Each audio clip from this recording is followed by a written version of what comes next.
right, we're live. All right, all right. Hey. That's a good start. All right, all right. Keep getting younger. Hi everyone. This is the first video in our live Q&A series. And today we're very grateful to have John Vervaeke with us. As many of you know, we've been doing the weekly watch parties, watching and discussing his awesome lecture series called Awakening from the Meaning Crisis. And you can find those on our YouTube channel. We also did an interview with John a few months back. And if you want to watch that, you can go to futurethinkers.org/98. So if you don't know John, he's a lecturer at the University of Toronto, and actually he just got tenure, so congrats. Yes, I'm now officially an associate professor. Associate professor now. And so he works in the departments of psychology, cognitive science, and Buddhist psychology. And so today we'll be discussing some of those subjects as well as his lecture series on the meaning crisis. And today in this Q&A, we are joined by several of our Future Thinkers members who have been participating in our weekly group sense-making calls where we practice collective intelligence. And if you want to find out more about how to become a member, you can go to members.futurethinkers.org. So without much further ado, let's jump into the questions. Who wants to start? Could I first just say thank you for inviting me, and it's a great pleasure to be here. And as I've already mentioned, I've dipped in and watched some of these watch parties already, and I'm very greatly impressed by the caliber of the discussion and deeply appreciative of it. This is what I most want people to be doing with the series, getting together and discussing it.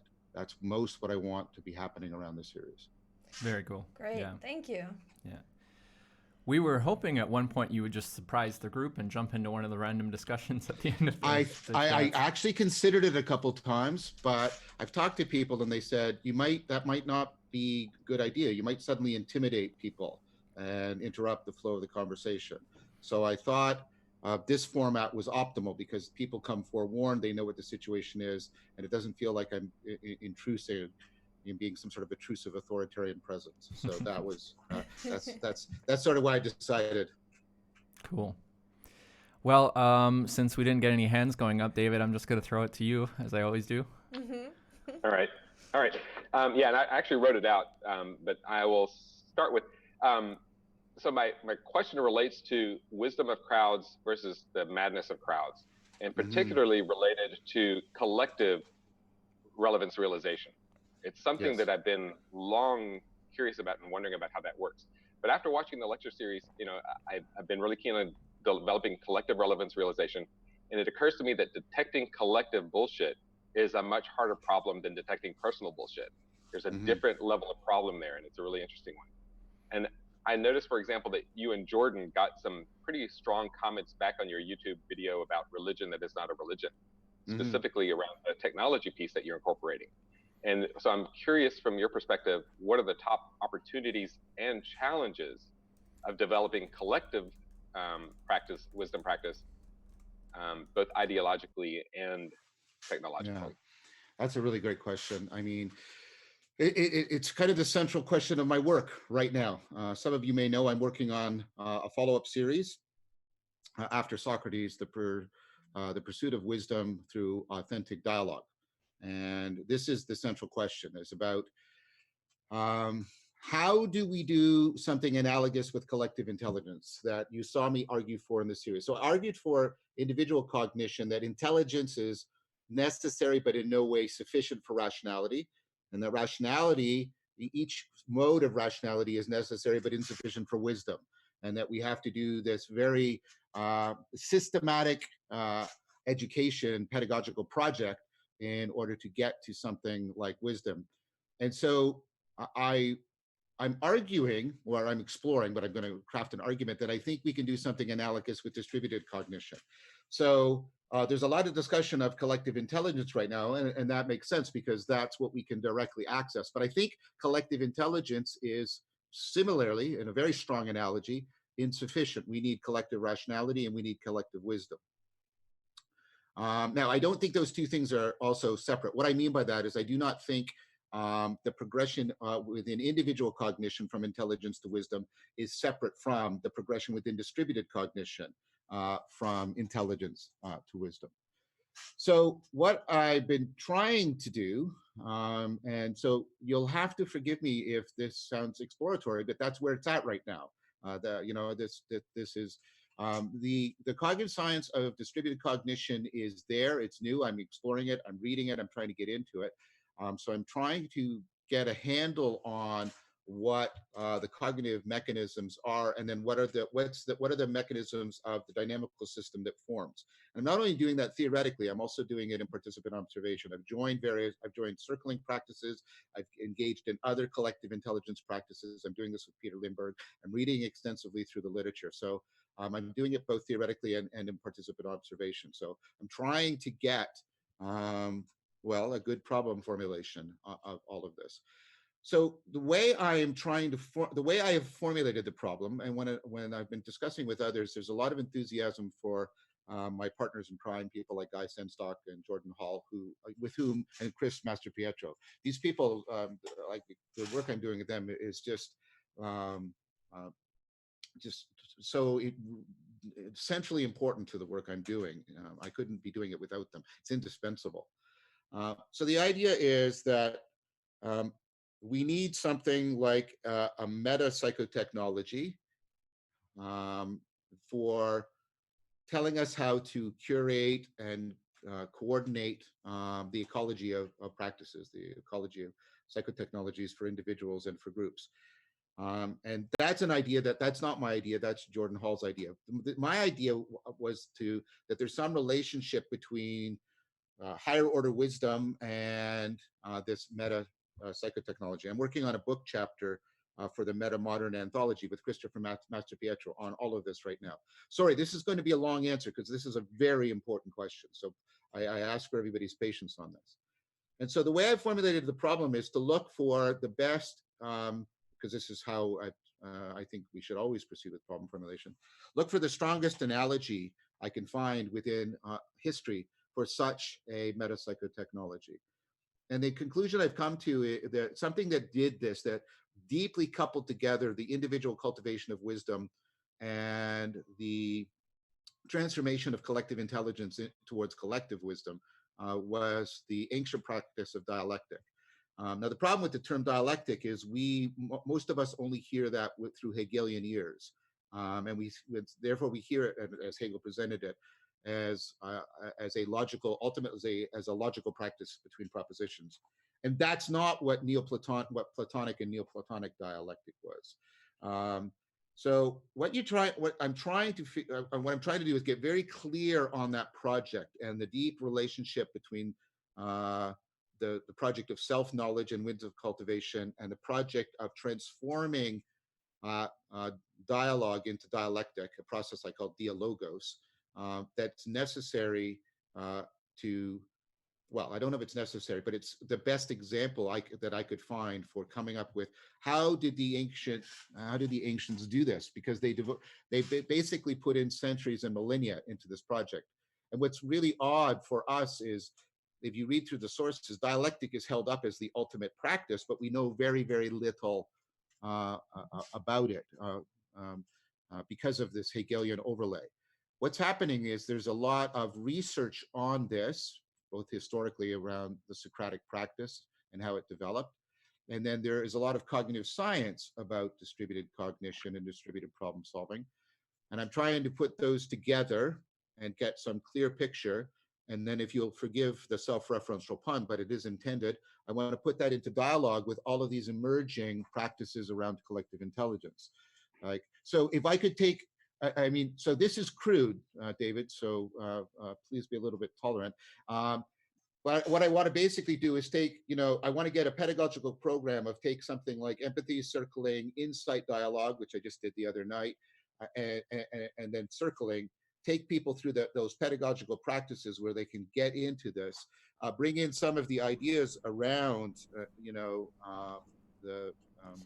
like Peter Lindbergh's idea about the anti-debate, take all of that, get people trained in that, put them into something like super circling. Guy Senstock calls it circling 2.0, and then drop Philia Sophia into it. Drop into it what you see in something like the Platonic dialogue, where what you've got, right, is that what's happening is it's not only the circling practice that's generating a distributed cognition, a dynamical system of distributed cognition and collective intelligence, but that's being put in the service of a collective reflection on the deep topics, such that people are being guided through sort of multiple perspectives, multiple arguments in a highly coordinated fashion, and the whole system is reflecting on itself. Because you have to remember, it's not just an individual dialogue, it's a dialogue set into a ecology of meta-dialogues that are also all talking to each other, and that's exemplified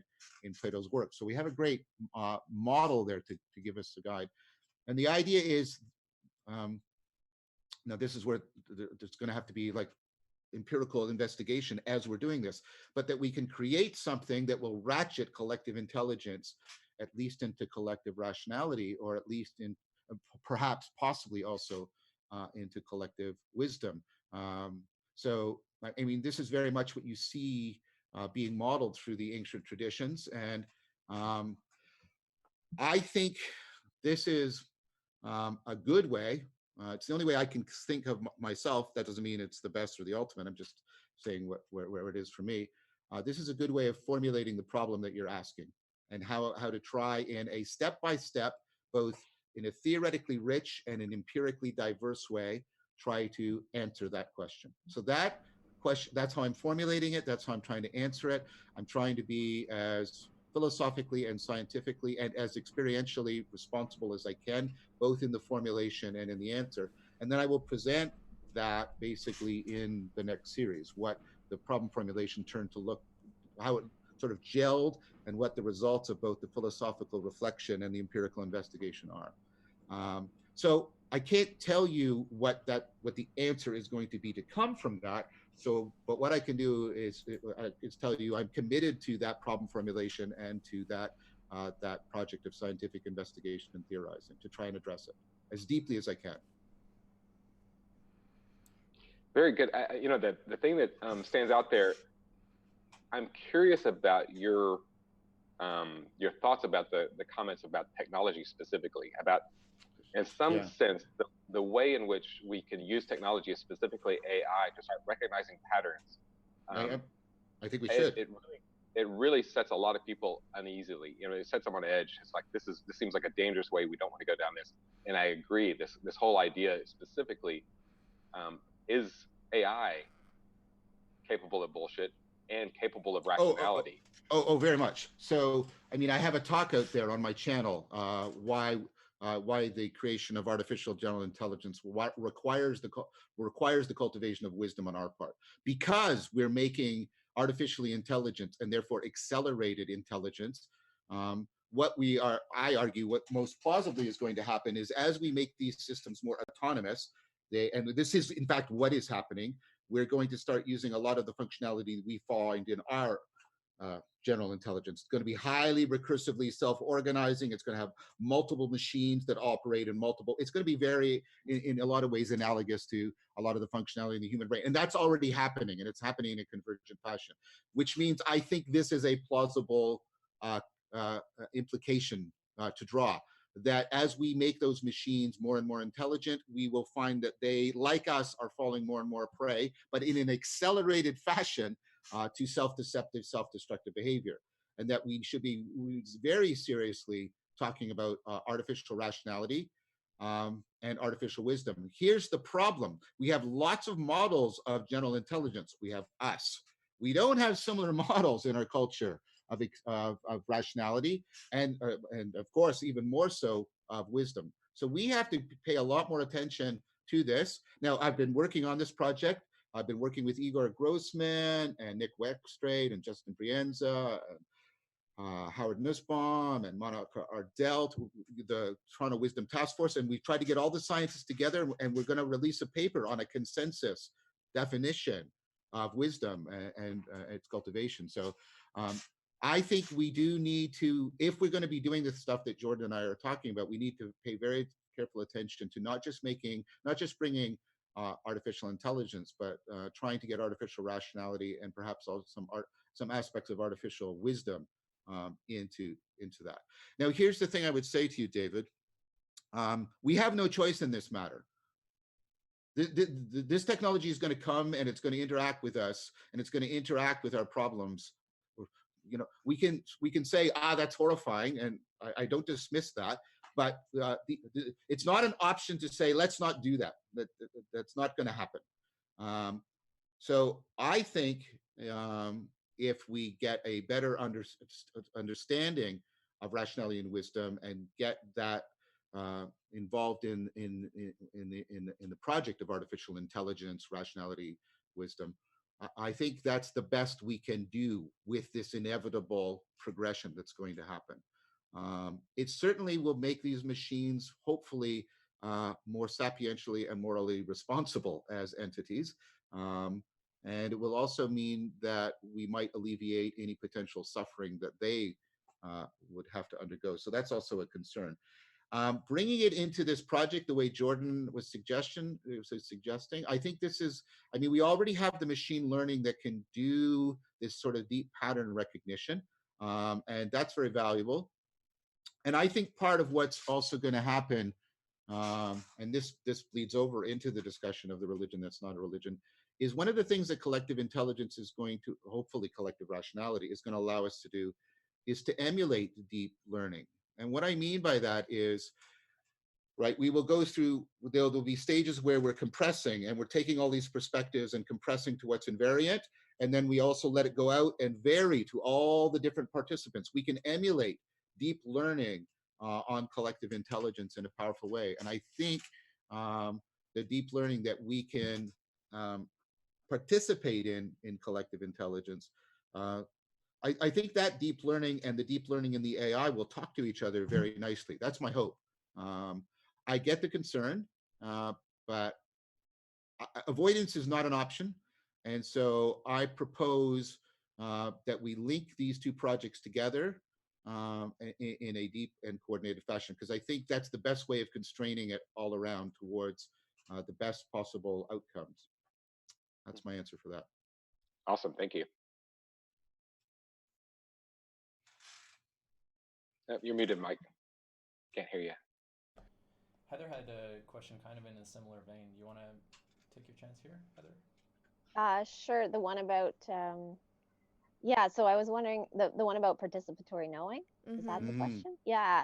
So, yeah, I'm curious about if we have a sort of an idea or a theory about what is actually happening during participatory knowing, in the sense that when the shaman becomes the deer, if you kill the deer, the shaman doesn't die. He's not physically the deer, but he's doing more than imagining he's the deer. He's somehow identifying as the deer. That's right. And I'm curious about if we understand how that works. I mean, we do and we don't. Sorry, I mean, a scientist is always going to say that. That's kind of the dodge answer, right? What I mean by that is that this notion of participatory knowing is fairly new, and not to be self-promotional, but I'm one of the people that's really trying to articulate it and develop it. Not because I don't think other people have talked about it, but they've largely left it very implicit. Although I think, as the last 4 episodes of the series, I talk about people that I think are deep foreshadowers of it, especially Heidegger, for example. So let's do the shaman though. Let's do the participatory knowing, but let's try and use something analogous. So let's think about how you know your body, because this is ultimately about embodiment and how you identify with your body. Now, you're not logically identical with your body, but your identity is also not separable from how you identify with your body. What I mean by that is you can get like an artificial heart, and you might lose your left arm, and those are tragedies, and I'm not trying to dismiss that, but you wouldn't say, well, that's it, I don't exist anymore, right? Your identity wraps, because your identity is inherently developmental.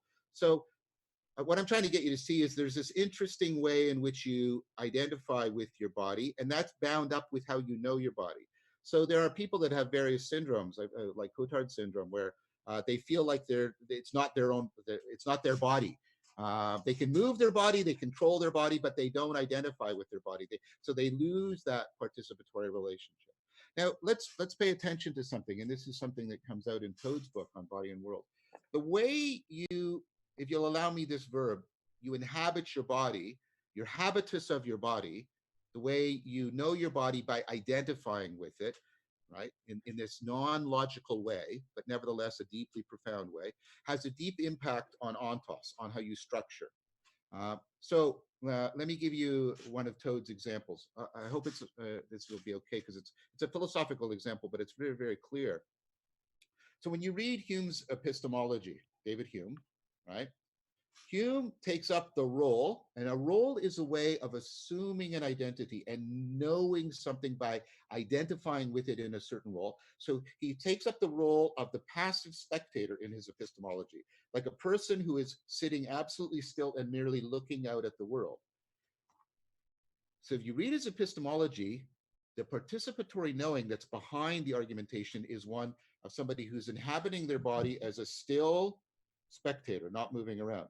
Now, when you do that, if I were to do that to you and you couldn't move your body and move around in the environment, think about how fragmented, right, and static your experience becomes, right? And so right away, Hume's ontology, the structure that he sees in the world, is going to be fragmented, which is why he can't, right? Everything breaks down for Hume into these fragmented events that have no connection to each other. There's no continuity, there's no continuum. He's famously can't find the causal connection in reality. Now, I'm not trying to argue here about Hume's ontology. I'm trying to make a psychological point about the way you inhabit your body, the way you identify with it, the particular self-structuring you're doing automatically constrains and limits the ontology, what you can know of your world and how you can know your world. That's participatory knowing, the deep way in which you identify with yourself and know yourself in this deeply embodied way, and how that limits the grammar of possibility for your ontology. So when the shaman is knowing the deer, I take it that it's not just deep, not only is he or she transforming her perspectival knowing, so she's salience landscaping, knows what it's like, the state of mind of deerhood, like you know what it's like to be drunk, or you know what it's like to be sober. They sort of know what it's like to be deer, right? I think it's also that they are inhabiting their body in a certain way. They, right, that habitus, and they're structuring the ontology that's available to them. So the world is disclosing itself in a way that constrains the perspectival knowing. So yeah, when they kill the deer, they don't die, but they don't. If you notice in the shamanic ceremony, the killing of the deer brings with it a degree of psychological trauma that has to be properly addressed with ritual. You don't just sort of kill the deer in a utilitarian fashion, right? You have to pay respect and reverence, precisely because, right, your knowing of yourself and your knowing of the deer were bound together in the way I've just tried to articulate. Was that helpful? Yeah, and it's helpful because I have kind of my own idea of how it might work, and that's completely different from it. So yeah, I have a lot to think about. So thank you. Okay. So the key thing about participatory knowing is the knowing of yourself, which is, and when you know yourself, it's not just a knowing. To know yourself is to become a particular kind of self. It is to structurally functionally assume a role, right? So the knowing of yourself and the knowing of what the self is in relationship are inherently bound together, coupled together, mutually informing and transforming each other. And I'm trying to show you how this is the idea of people like Merleau-Ponty and Heidegger and Herbert Dreyfus and Toads, is that this is the primordial level of knowing that makes all the other kinds of knowing possible. Because if you don't have that attunement, right, you're gonna face like what you see in Hume. You get the fragmentation, the disconnection. Thank you very much. Can I tag on? I want to tag a specific example that's kind of interesting. I was talking to somebody earlier today, actually Alexander this morning, and one of the things with participatory knowing that really kind of came out to me I had an experience as a child riding a bicycle, two people riding at the same time, both people having their hands on the steering wheel, and noticing that when we would go to turn, there was a dissonance and a vibration, like, oh, right, we're fighting this. And as a kid, I was wondering, we know, now the interpretation of it, propositionally, we know where we're going. Participatorily, we don't. And the participatory part of it, and perspectively, we can see something too. But it wasn't until I was an adult that I could see the perspectival confusion was around the center of gravity. It's something in my body that I don't actually think about. It's a habitual thinking. It's a no. And Toads makes great use of that. He makes use of the fact, for example, that because of the way your body is structured, you have a forward-backward orientation. So because of how you inhabit your body, your perspectival knowing has this particular structure to it, and also the up-down because of gravity, and so the participatory knowing is setting all of these constraints very, very implicitly, but also very, very powerfully on how our perspectival knowing needs to configure it. And then if the perspectival knowing is out of sync in your example with the participatory knowing, what does perspectival knowing give you? It gives you the situational awareness so you can learn and apply your skills. So if the perspectival knowing is out of whack, your procedural knowing will start to misfire. And then your propositional knowing is just basically saying, what the hell, right? Because it's trying to, it's so far removed. It's like, what's going on, right? But yeah, so I think, did that make sense of your example? That's how I would analyze it. I wanted to. And then I was just going to say the other part of it is noticing, again, back to the collective model, why it can become, Jordan Hall talks about rule omega, the ability to give somebody else the leeway to have their argument. But in some way, it really contrasts with our own internal deep knowing structures.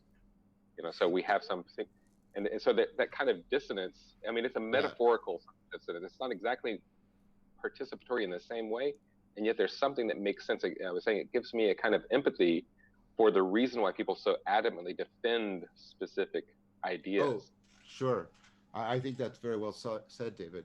I think that's why. And that's why you need to situate something like the argumentative aspect of dialectic into these practices and they are practices, you have to practice them, into which you get a coordinated participatory knowing. In fact, a lot of what's going on in circling, then this is not meant to be dismissive. This is a hard and important thing, right? But a lot of what's going on in circling is getting people into something like a collective flow state so that they can have a shared nexus of participatory knowing, and then that affords a fluidity of perspectival knowing, so that you can very readily. And what happens, and this is the interesting phenomenology, and this is where it starts to bleed over again into the topic of the religion that's not a religion, is you get like this third factor. You get people start to, and I will report it to you, you get this sense of something above and beyond the individual people that's there. That's why I call it dialogos. That's the logos, right? There's and you have to be really careful here. And people, very secular people, fall into very religious language automatically when they start to describe this. So we have to proceed very cautiously, but also not dismissively, because the reason why they're falling into this, and it goes back to perhaps the older meaning of things like team spirit, right? Where that idea where you get this collective flow state that's doing something very, very powerful. And part of what I think it's doing, right? And I've got a bit of an idea, if you'll allow me to talk about this for a sec. Part of what I think it's doing is it's creating, like I said, this higher order shared participatory knowing, and a kind of rapid perspectival fluidity. Now this is a hypothesis, please take it as that I'm exploring. So when people are in this, I've experienced this, and I've asked other participants, they get an experience. I have to be careful of what I'm disclosing and not disclosing here. People report something that is similar to reports of when people are taking things like psilocybin. So what you get is you get this super salience, the person is glowing, right? There's this sense of a depth there. And so what I think, this is a hypothesis, what I think is going is the following. So in psilocybin, we know what's happening. Areas of the brain that don't typically talk to each other are talking to each other in novel patterns. And what's trying to emerge is a new dynamical system out of that new communication. I think what's happening in things like circling is you're getting novel patterns of interpersonal communication, and then they're getting internalized into the brain in something like novel patterns of intracerebral communication that are then, are then feeding back to and amplifying the novel patterns available in the, and then you get this almost like an anagogic cycle happening in there. And I think that's very, very important, as a way of potentially, if it's right, linking the phenomenology of collective intelligence to the functionality in some way. And so I think what you see happening in there is, again, the way you're knowing yourself by how you're literally inhabiting your mind is being deeply coordinated by how this collective thing is coming to inhabit the space between you all. It's a deep kind of new participatory knowing. So I'm very excited about that because there's already some really terrifying science around this. I've mentioned it a couple of the interviews I had with people. So they have just recently, and this is terrifying, but it's happened, because there's been all this conjecture basically since Hutchins' book on cognition of the wild, on distributed cognition, about the power of distributed cognition. But there was they've done research where they've actually physically linked rat brains together, and what they were able to show, therefore, in a strict quantitative laboratory setting, is that the collective formed out of the rat brains has a computational power. It can solve problems that the individual rats can't solve. Now that's really, really terrifying, but it's also good hard science that no, this is a real thing. This is a real thing. And you probably know that they've done some preliminary stuff with some of the neurochips with human beings. That's what I mean. This is coming. This is coming, and it's coming on us very rapidly. And that's why doing this, we have to do this as much as we can, and we have to do it with eyes open that the cyborging is going to happen. A collective cyborging too, not just individual cyborging, which is very much far more terrifying. Well, that's definitely going to come. And what's happening already, this is part of trying to turn artificial intelligence into artificial rationality, is people are starting to explore distributed cognition amongst robots, right?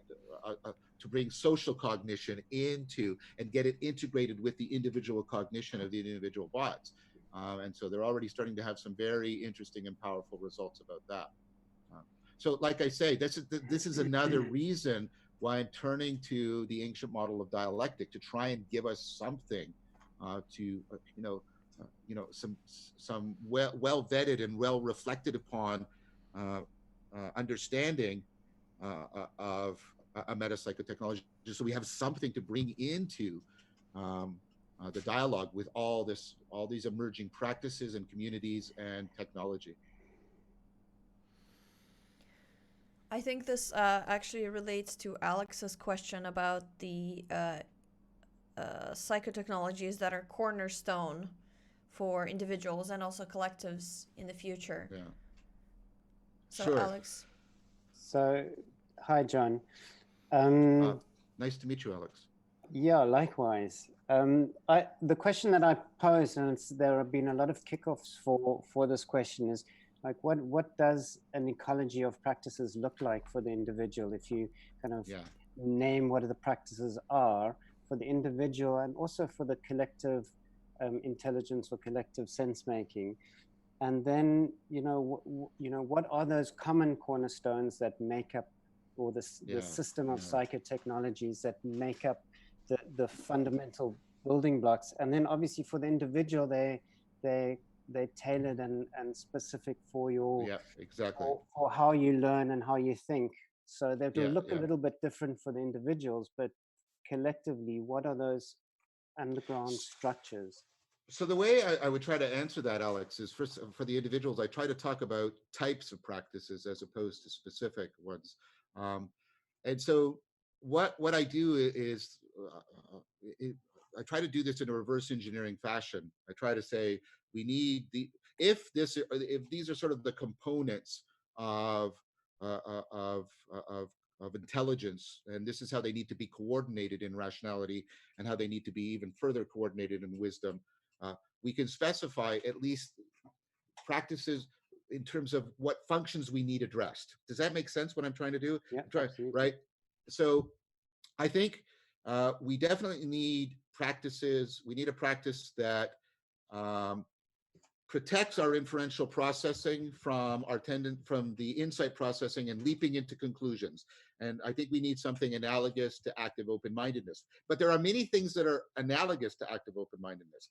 CBT is analogous to active open-mindedness. I see a lot of what's happening in the Stoic practices as a way of cultivating something deeply analogous to active open-mindedness in many of the exercises. So something that basically says, okay, I need to protect my inferential processing for the part of me that wants to leap to conclusions and do all of that. And so that's what active open mind. So you need something like that. But as I've tried to indicate, there's a whole family of things that do that. Now they have family resemblance to each other, but they're not identical. And they bring with them different contexts. So active open-mindedness is very much something you sort of just can take up on your own. One of the things I do to cultivate it is every day I read about a cognitive bias, and then throughout the day I try to notice it, and then I journal at the end of the day.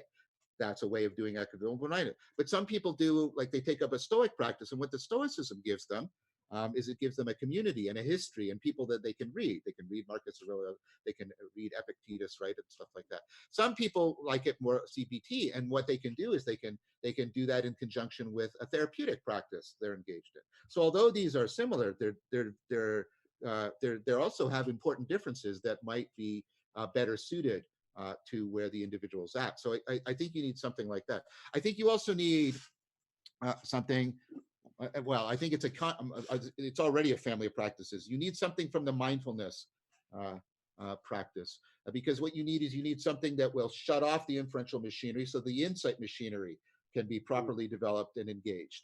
And as you know, I argue that I think you should always have both a meditative and a contemplative mindfulness practice, because that's what's best. Yeah, the scaling down and the scaling up. Because that's what's going to best optimize, I think, for mindfulness. I think you need practices for your perspectival learning, and again, this is going to vary very considerably amongst people. Leo Ferraro and I talked about this as internalizing the sage. You need to practice learning about and adopting the role and the salience landscape of your particular stage. We already do this in sports coaching. You learn to take on the perspective of the coach until you internalize it, and then you no longer need the coach. Or you do it in a dojo. You internalize the sensu, right, until you don't, or the sifu, until you don't need that person anymore, because when you have your inner teacher. I don't want to tell people whose sage or sage is. I would recommend multiple sages they should adopt. I don't think you should just choose randomly. I think you should deeply read and find somebody that has this sweet spot of, you can sense identification with them, but you can also sense that they are capable of challenging you in a profound way. So again, that's going to vary widely amongst people, but I think it's a very important thing to do, because this is primarily, it's going to train your flexibility of perspectival knowing. It's going to enhance your metacognition. It's going to get you out of egocentrism. I think you then also individually need to take up practices, and this was much more tenuous, because this is something, again, that's more towards the cutting edge of the work, and it's in the series. You need to take up practices of practicing plausibility as a way of enhancing your capacity for understanding. I talk about this in, I forget which episode, and I talk about, you need to practice, right, getting independent lines of thought and or experience, depending on what kind of knowing you're training, getting them to converge to something, and then practicing having them varying. This is also a kind of deep learning. At the level of propositional theorizing, for example, I do that in the series. I try to exemplify. I try to show how many convergent lines come to relevance realization, and then how relevance realization can be applied to many topics. But you also do something similar in the martial arts. You learn all these different skills, and then you learn sort of an orientation, a stance, right, that they all converge on, that's sort of multi-apt for application. You have to cultivate a lot of theoretical, propositional, procedural, and also perspectival plausibility. Practice doing that. So what then, there's different practices, again, for doing that. I could see how people could vary around that. Then I do think that what you need to do is at the distributed cognition level, I do think you need a metapsychotechnology, and it's going to be, I'm going to argue, I've tried to explain, I'm already crafting that argument. It has to be analogous to Platonic, Neoplatonic dialectic. It has to be something that integrates the sets of practices like circling in a pedagogical program. Sort of, you do maybe empathy circling, the anti-debate, you do insight dialoguing, then you take that into circling, you get this coordination of the third factor, participatory and perspectival knowing, and then you learn how to drop something like Socratic in Lencus, discussion and debate, but always respectful of and in reverence to that. So it's always Philia Sophia and never Philia Nikeia. Always the cultivation of wisdom, never the pursuit of victory. And so you get people so that they can, and I mean this in a deeply existential sense, they can identify with the functionality of the opponent processing within distributed cognition, as opposed to adversarial debating. And so I think you need something like that. In addition, because this is all very head thing, you need a good movement practice. You need a movement practice that is, because it's a movement practice, it's not going to do much for the propositional, although it will teach you a bit about what inner coaching feels like. But you want something, so for me, it's Tai Chi Chuan, right, and various Qigong. Things that are really training an enhanced range of flexibility for your procedural, but especially your perspectival and your participatory knowing. Because you need a movement practice to engage the cerebellum frontal cortex loop, because that's the best way to get the exaptation running. Now, again, a lot of variation in the movement practices, people. I'm not saying everybody should do Tai Chi Chuan or Fajin or any of the things I do. I would recommend getting a family of movement practices and get them to talk to each other. So it's kind of a nested structure in that way. So I talk about types of that, and I tried to tell you what I think what an ecology of practices looks like for the individual, and then what the metapsychotechnology is that's going to bring in how we generate, curate, coordinate, and vet individual psychotechnologies. That's how I sort of see it. Is there a graph out there that shows the entire ecology of practices that you've been investigating, talking about, like something where people could visually look at this? Yeah. No, that's a really great idea. That's a really good idea. I think Chris and I might do something like that for the chapter we're writing. I'm not sure, but doing that is, yeah. Well, I'd love to volunteer to do that. Yeah, that'd be great, and I'd be happy to work with you, Mike, on that. So what I'll do right now is make a commitment to generating that with you, if you want to work with me on that. Great. Very much. Okay, John, I've also started kind of working in my own way as sort of compiling a sort of a tool belt of what all the practices could potentially be. And the only framework that I'm familiar with is Ken Wilber's wake up, grow up, show up, clean up, and placing the different practices into that structure. But I think finding, I almost imagine it a little bit like Neo waking up from the Matrix, and then he's sitting there with Morpheus, like, what programs do I download for this territory? Right.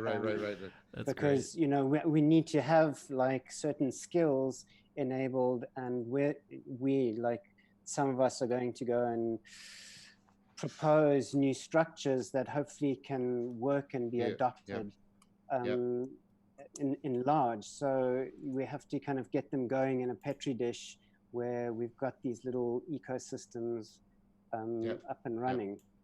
So that's why I tried to answer your question in detail, because I think you're correct. I think that's a central thing. Yeah, very much getting that going. I would also recommend, um, this is also something that I'm finding useful, recommend looking at existing religions, because they are large ecologies of practices that coordinate both individual and distributed cognition. And they generally have some sort of metapsychotechnology that's vaguely dialectical in nature, often for processing the distributed. Now, I guess I just pissed off Jonathan Pajot and Paul Vanderklay saying that. But I do think the issue about making this pedagogically and socially scalable is also something that needs to be constantly kept in mind. So looking to the existing religions in diversity, by the way, I think is also an aid. I'm not recommending you any slavish attempt to copy, but by paying very attention to things that did have good longevity and vitality to them, that I think is also helpful. I mean, you could see that many of the religions are in fact inherently pluralistic in their origin. Like you get Zen by integrating Taoism with a form of Mahayana Buddhism, right, in Chan, and then you get that taken over into Japan, where it interacts with a shamanic religion, Shinto, or in Tibet with the shamanic Bon religion, and again becomes Vajrayana in Tibet and becomes Zen, right, in Japan.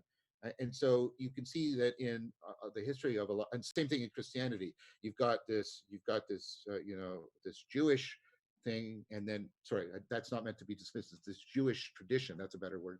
And then you see it integrating with all these Neoplatonic practices and elements of Stoicism.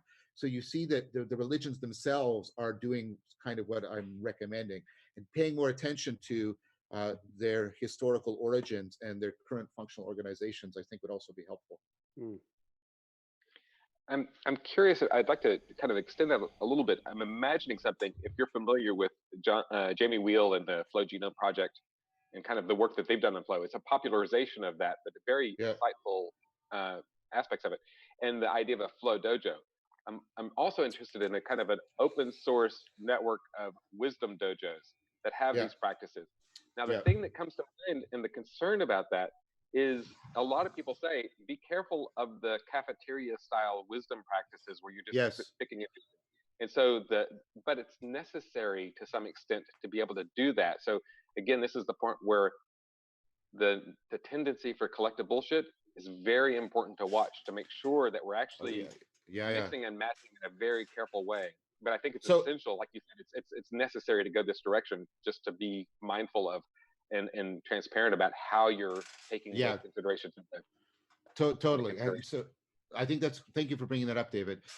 So, I mean, I'm trying to offer the idea of synoptic integration and a genuine pluralism as an alternative both to, sort of an eclectic relativism and some sort of monolithic monism, right, of practice. Like, because the example of the success of the mixed martial arts defeating the traditional purists is something we should pay very good attention to. Like, no, you must stick with the mixed martial artists kick the asses of the purists regularly and reliably. Okay, so let's pay attention to that and stop pretending. Right now, I think what I'm trying to argue is the way we get something like that is that we are always committed to the best scientific account of the functionality that is needed, and that the choices, we do not get to choose the functionality. The functionality that we're trying to address should be given to us by our best scientific accounts of individual and distributed cognition. That's what I just did with Alex. I said, this is the best account we have of the functionality. So although you have all kinds of choice in the variation, you don't have choice about the functionality that needs to be present. And so that's a very strong set of constraints. It's very much what I argue about. No, we have to be, there's a universalism of the process, even though there's going to be a lot of variation on the specific implementations. And because a lot of these practices are not new, they've been around for thousands of years, we can actually look at the societies that practice them and see what kinds of people they tend to produce, what kinds of society, what kinds of behavior and outcomes. So there's actually a lot of data that we can look at. Yes, very much. So I think that's an excellent point, Yubi. And what we can do is we can coordinate that with the science so that we can then, and this is this is sort of a higher order about the notion of functionality that I mentioned to David. We can note how various practices have complementary sets of strengths and weaknesses, like mindfulness and active open-mindedness, right? And so that we can put them into a proper opponent processing so that we can get them to be as self-corrective as possible in the functionality there. And here we can, I'm not saying we can top-down design this totally, but we can make use of a lot more top-down design than have happened in the historical religions. And why not take advantage of that possibility? Now, I'm very cognizant of, and I've talked to Jamie about this and gave him a little bit of feedback on some of his stuff, because he's very concerned about what he calls ethical cult, ethical cult cultivation and creating a code for ethical cults. And what he means by that is, in addition to a commitment to the functionality and this higher order functionality that I mentioned to David, I do think we need to very proactively have a deep commitment to a code of conduct that everybody has to basically adhere to. And that has to be also non-negotiable, because there's just too much history of spiritual teachers being deeply abusive to their adherents. And again, let's stop pretending, and let's stop pretending that enlightenment is some kind of get out of jail free card or claims to enlightenment for people's behavior. It's not. It's immoral behavior, and it's immoral behavior, and it's immoral behavior. And let's, instead of pretending, let's agree that we are part of what we're also not going to be putting into deep negotiation is a shared code of conduct. And Jamie's working on that. I've given him some feedback. And again, let's reverse design this, reverse engineer this from the history of all this abuse, and also the history we know of how people fall into self-destructive, self-deceptive behavior, the best science, and let's put in the best code of conduct. Is it going to be perfect? There are no algorithms for this. But what we can do is be really clearly proactive around that. And one of and this is not just moral code of conduct. This is an epistemic code of conduct. Like, everybody should be committed, to that what is of value isn't your particular set, but the shared set, the shared commitment to opponent processing, the shared commitment to the best science of the functionality of the machinery that we're trying to educate and transform. So there's also an epistemic code of conduct that people would have to adhere to. And that's not something I want to write. That's not my job, and nor do I want that role. People keep casting me in the role of somebody who's trying to found a new religion, which I find a horrific proposal and prospect. That is not what I'm trying to do. Look, you guys and Rebel Wisdom, there's this emergent community. There's these emerging ecologies of practices. I'm talking to so many places where people like Rafe Kelly, right? They're putting together ecologies of practices, putting communities. There's 4E cognitive science telling us all about embodied, embedded, right, inactive cognition. There's all these new practices around collective intelligence, like circling and this is all happening. I'm not trying to found something.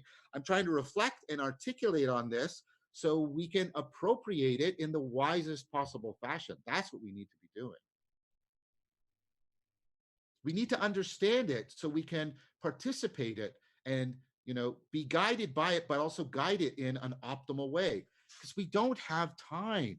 We don't have time to just wait for the normal patterns of social evolution to work this out for us. We just don't have that. We don't have that luxury. John, I have a question for you. Sure. What's your name? Jessica. Hi, Jessica. Nice to meet you. Hi. Thank you so much for all the work that you've brought forth. It's been amazing. It's like taking university classes at home for free.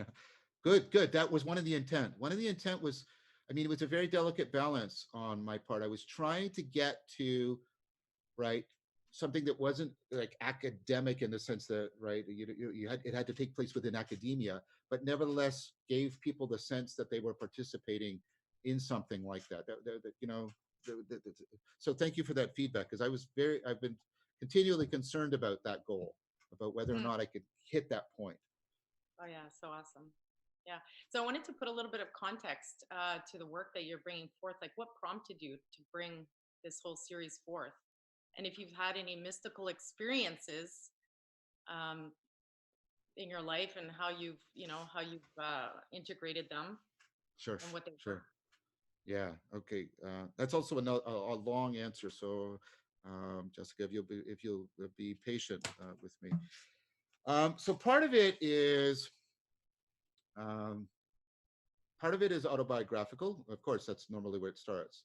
So you may have heard me mention, I grew up in a fundamentalist Christian family, and that sort of traumatized me in a way. Fundamentalist Christianity.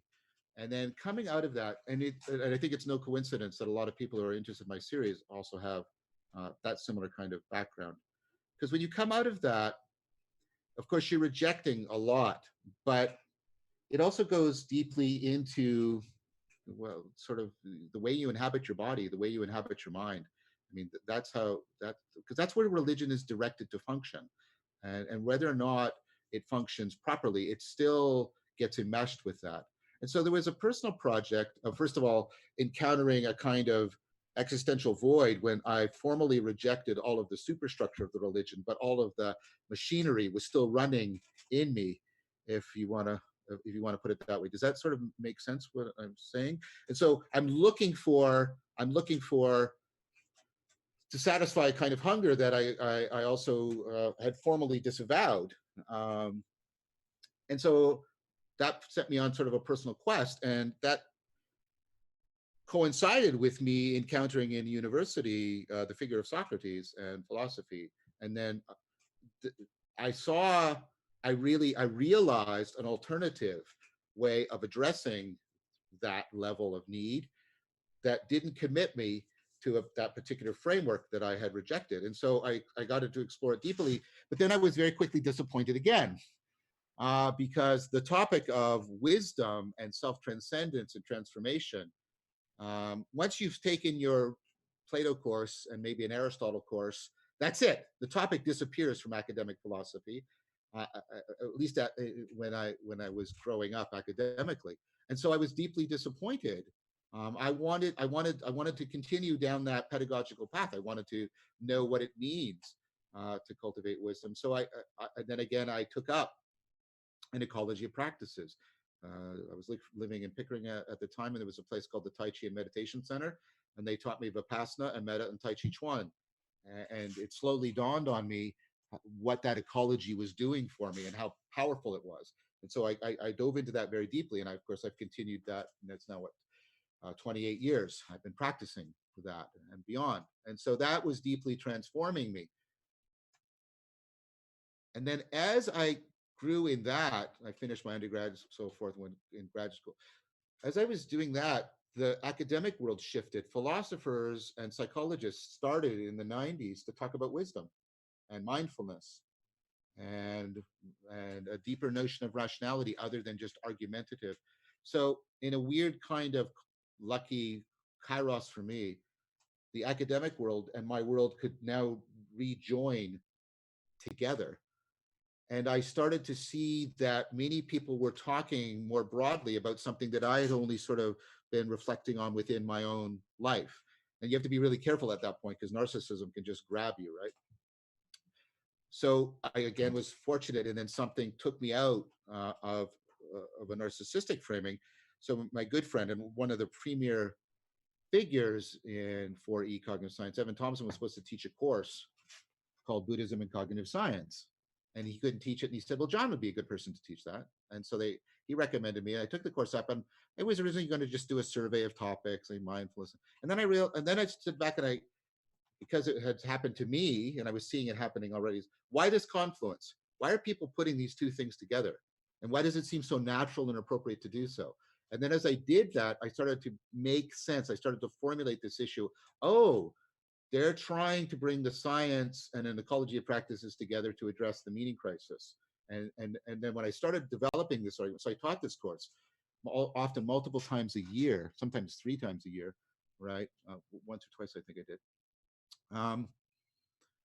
I was developing this argument in conjunction with my students and progressively with their help, refining it and developing it and seeing how it was really taking, like they were really sinking their teeth into it.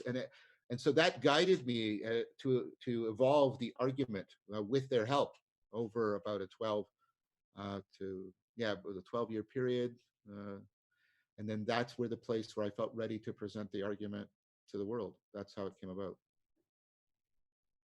Now, as to the aspect of, in my practices, I have had multiple and at times profound mystical experiences, even experiences that I would call awakening experiences. I'm not claiming to be enlightened, because for me, in order for somebody to be enlightened, they have to have a reliable and systematic state of consciousness, cognition, and character so that they reliably and systematically overcome the perennial problems.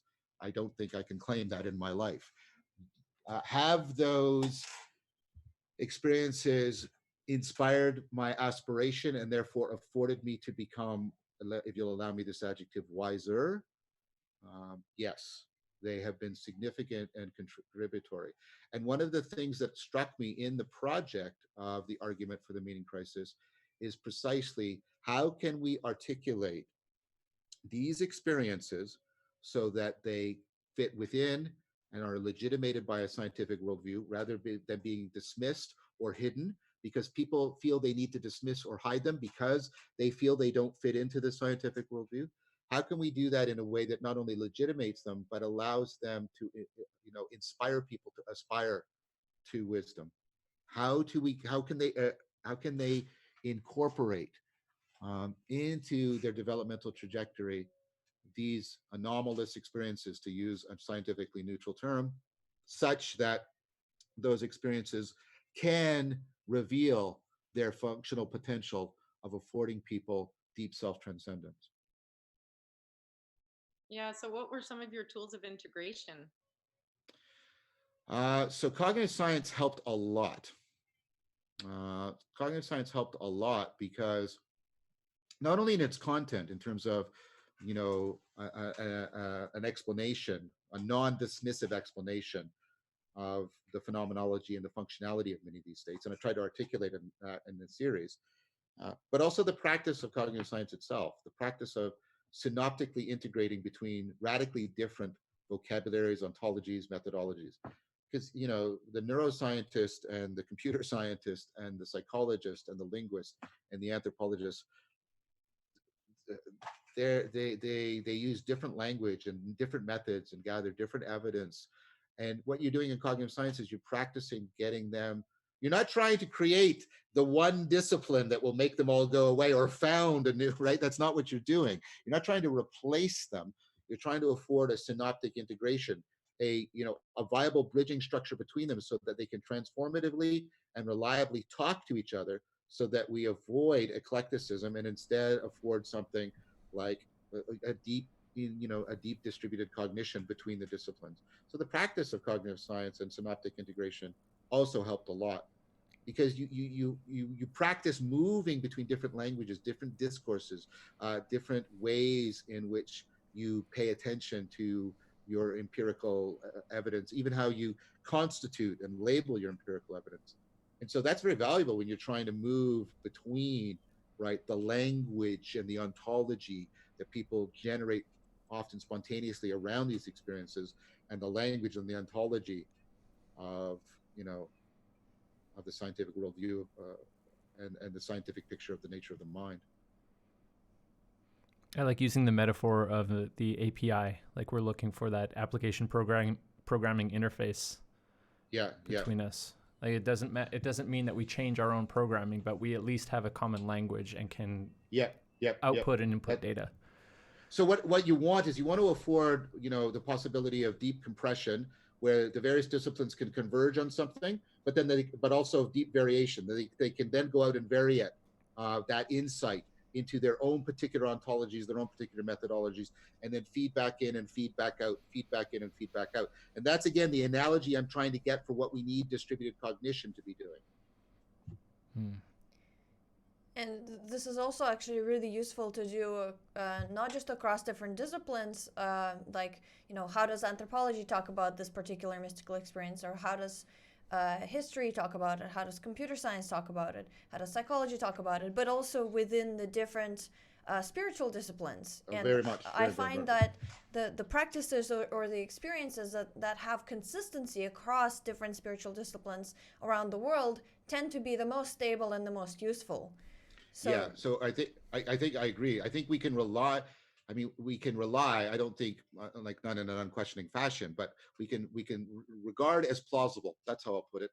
We can regard as plausible a lot of these practices that show cross-cultural convergence. I think that's a very, very, very good point you made, Yuvi. I think that is definitely something we should pay attention to.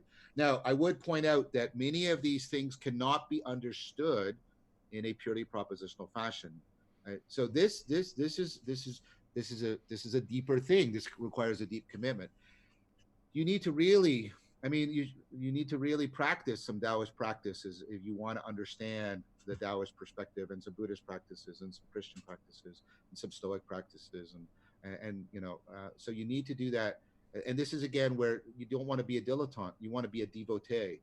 And that's a different thing, because you want to try, again, you don't go in slavishly. Remember my point about the mixed martial arts, but you go in with deep respect, saying, okay, I'm going to pursue this deeply. I'm going to soak this in, right? And I'm going to put it into deep dialogue. Here's the dialectic again with this other, and see if I can, what's the deep learning? What's the deep convergence that comes out of that? You got to put deep devotion into your deep learning to get the deep practices out of it. So this is a long process. I mean, it's a long education, but that's what all the traditions say, by the way. So Plato said, you should be basically in school until you're 30, before you can even start talking in the dialectic and things like that. So, for example, one of the things I'm trying to do that's more responsible, and I'm going to take this up probably next week, is, I think Plato had on the academy, you can't come into the academy unless you can do geometry. And that always sort of, oh yeah, well, whatever. But then I thought, wait a sec. You see a lot of these thinkers showing a deep connection between training in geometry and the ability to practice dialectic. And many of their metaphors are geometrical metaphors. Plotinus uses them all the time. And then I realized, hey, and especially when you understand that all of their math is geometry. There's no algebra. There are no equations. Everything is done geometrically. Right? And it's done constructively. You participate, right? So what I want to do is work through Euclid, actually work through it, do the constructions, do the sacred geometry, because I think that kind of geometrical practice is a deep bridge between perspectival and propositional knowing. Because what geometry does is it takes a lot of your perspectival machinery and then deeply integrate it with propositional argumentation. And there's, of course, because you're actually involved in the construction, the embodied act of constructing the figures is actually integral to the argumentation. So I'm going to try and work my way through Euclid in that fashion. So Guy Senstock might do that with me.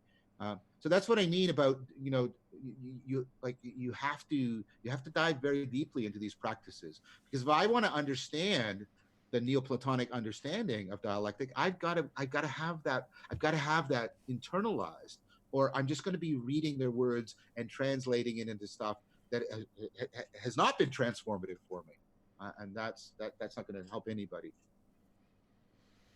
There's also another point to it where, by having the foundation of all these different perspectives and trainings, the integration of whatever insight comes is much deeper and much more persistent over time. So very much so, yeah. Just a couple of days ago, when we did the watch party of your episode 11, we talked about whether an awakening is a result of a kind of a spontaneous event without any prior practice is even useful at all or worth talking about. And my point was that it's not, because it can't be integrated in a deep and persistent fashion, because the person doesn't have a foundation of where to link it to all the different things in their life. I agree. I think that's right. Now, what we have to do, so first of all, deep agreement with what you're saying, and you see that very clearly. I mean, and you see, for example, Siddhartha going with multiple teachers in the 6 years, and deep, like again, deep devotion to each set of practices. And yeah, I think that deeply afforded the deep insight that comes with his, the enlightenment experience. So first of all, deep agreement. We do have to. I want to be careful here. People will, because I know this from the research. People will have these spontaneous experiences, and they do tend to overvalue them in kind of the psychodynamic sense, with good reason, because often they've got a sense of the really real, and they're called towards that in some powerful way. What we need to do is we need to create a way in which those people feel invited to take that into an ecology of practices, so that if they have another one of those experiences, it is taken right. So what I'm trying to say is get them to reframe it as an invitation to a deep learning, rather than as a final state that they're going to cherish and hold on to. I can't remember whose quote this is. Might just be kind of a nameless Zen quote, but real work of meditation begins after awakening. I really love that. Yeah, and you also get the before I did Zen, rivers were just rivers, mountains were just mountains. While I was doing Zen, rivers weren't rivers and mountains weren't mountains. And then after I was done, and notice he says that after I was done doing Zen, rivers were rivers and mountains were mountains. And so, yeah, very, very much there's a right that that's why I'm trying to do, it's one motive. There are other motives, there's other reasons, but one of the reasons why I'm trying to alter the sense of sacredness off of perfection, completion, finality, right? And back onto that notion from the Christian mystics of epictasis, of ongoing, perpetual self-transcendence, and that the sacred is the inexhaustible affordance of ongoing self-transcendence. Reconfigure sacredness in that way is precisely for what you just said, so that people always see this, right, as a process that should always be tied to ongoing learning.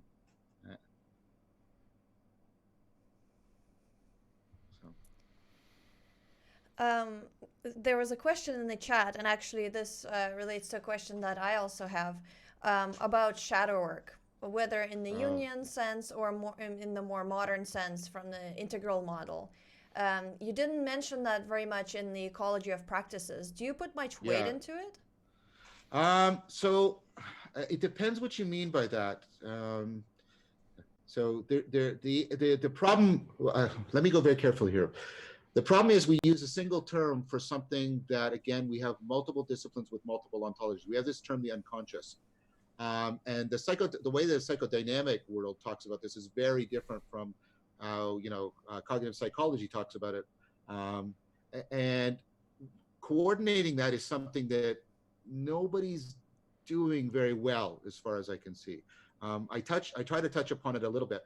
What I try to do was provide a bridging point in the notion of self-deception, because I thought that it was integral to a lot of the machinery of the psychodynamic approach, but nevertheless, you can see it talked about very deeply and presupposed within a lot of cognitive psychology. So I tried to get a bridging point there. I'm not claiming that's sufficient, but I'm trying to explain how I tried to be responsible to that concern. I journal my dreams. I put myself through Jungian therapy, psychotherapy, to understand it. I devoted myself to it, went through it, practiced it, attended workshops, went into therapy, long-term therapy, did the dream work, I've done it, and I see value in it. I'm going to film a video soon with my good friend Anderson Todd. I taught him cognitive science, but he's also he's now a practicing psychotherapist, and he's a Jungian. And we're going to do a dialogue record about that to give more space and time to this. He's also going to contrast his interpretation of Jung with Jordan Peterson's. and so critique in that sense, right? Critical, interactive dialogue. So I am trying to do something that's responsible to that. Why I'm reticent is, although I've done all that, so I don't feel that I'm just a naive participant. I don't feel I have the requisite expertise. I do think, so now, if people will accept the caveat that now I'm speaking personally, and I don't have the scientific evidence to claim that this has the kind of functionality that I've claimed for some of the other practices that I've recommended. Nevertheless, within my personal experience, keeping a dream journal and interacting with the dreams and trying to practice sort of increasing lucidity has been beneficial to me. And so I often bring a Jungian framework to bear on that. That has been beneficial to me. I don't know what to say beyond that, other than I'm going to give somebody who I trust has both the cognitive science and the Jungian psychotherapeutic background an opportunity to talk about this at length. And I will participate in and afford that. I think that's the best way that I would feel comfortable responding to that concern.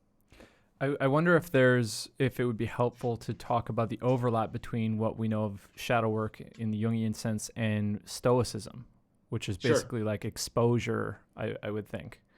Yeah.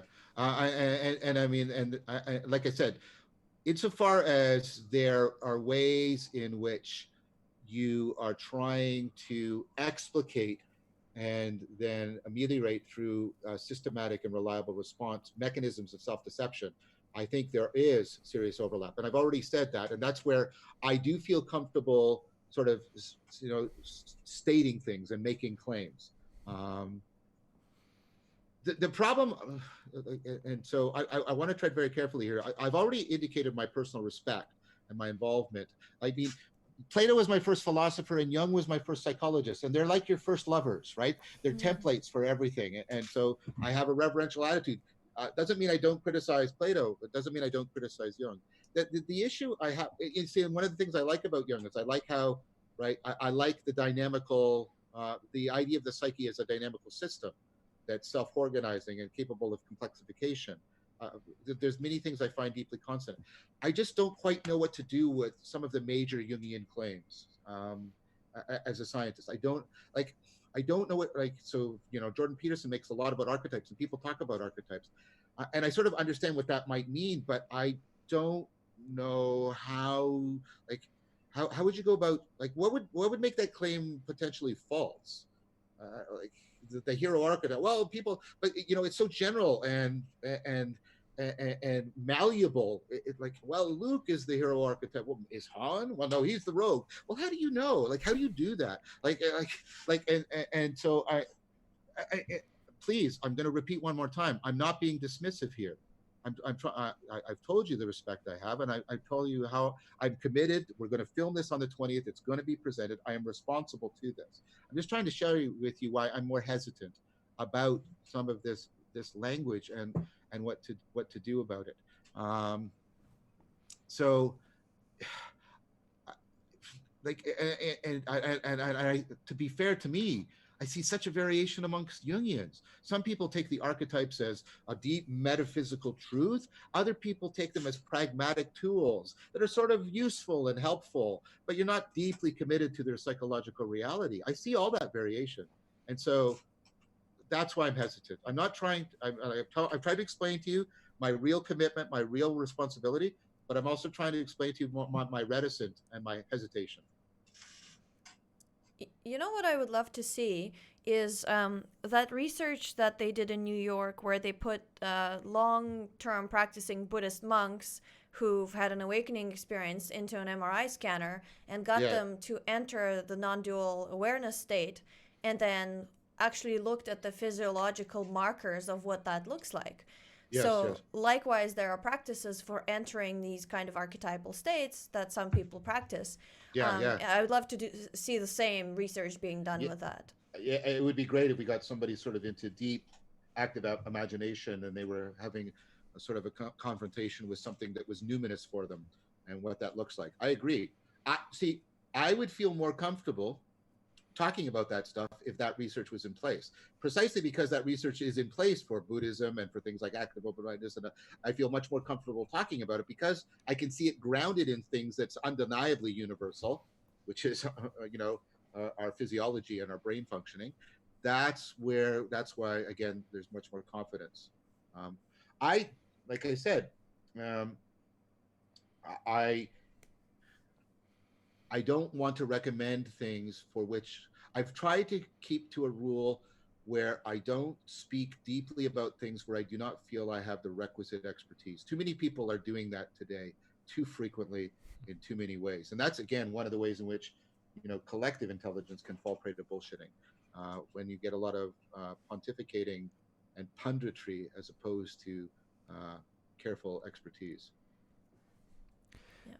Guys, we are coming up to about an hour and a half already. We only had John for an hour, so maybe we can take one or two more questions here. Actually, I won't trespass on your time. If you need to end, I understand it. I slotted 2 hours for this. Oh, okay, great. Then we can keep Done. going. Fantastic. No, I slotted 11 to 1 for this. Cool. Precisely because, I'm talking a lot. I asked for the forgiveness of the fellow participants, but I do want to make myself as available as possible to the people who have come and want to ask me questions. Great. My time, my time is very challenged, so I want to give you guys a concentrated chunk of it right now. Cool, thank you. Great. David, of course, Inside Out questions. We wouldn't be having a conversation if you hadn't brought up that movie. So John, you may have seen me mention the movie Inside Out, the Pixar movie, looking at the emotions in the brain, has been very pivotal in terms of framing some of the questions and understanding. One of the things, one of the key parts that I think makes a lot of sense to me, that's kind of interesting, is in the moment. If you remember in the movie, have you seen it? Yes, I have. I'm not claiming to remember it that clearly. I definitely seen it. I've definitely seen it, and I also I enjoyed it quite deeply.